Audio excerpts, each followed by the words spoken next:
The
focus on the customer segment, which is middle class, lower middle class customers in tier 2, tier 3 towns, and the services that we are going to offer, which is gynecology, pediatrics, surgery, and medicine. What has changed is the way we are delivering it, the scale of what we are delivering, and what is the modality of delivering the service.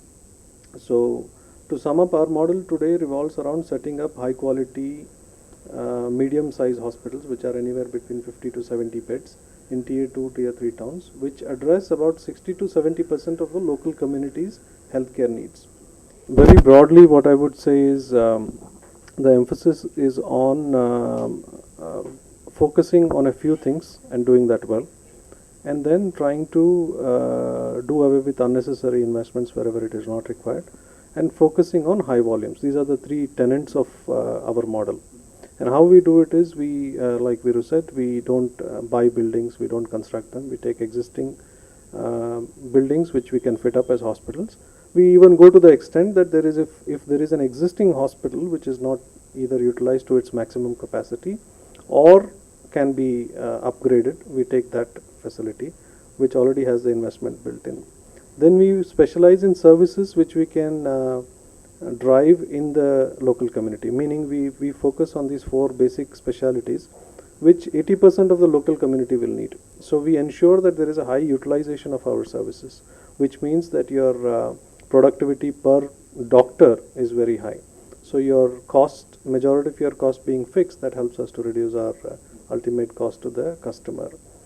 Then focusing on ensuring that there is a right mix of services which are not available in town allows us to create the USP.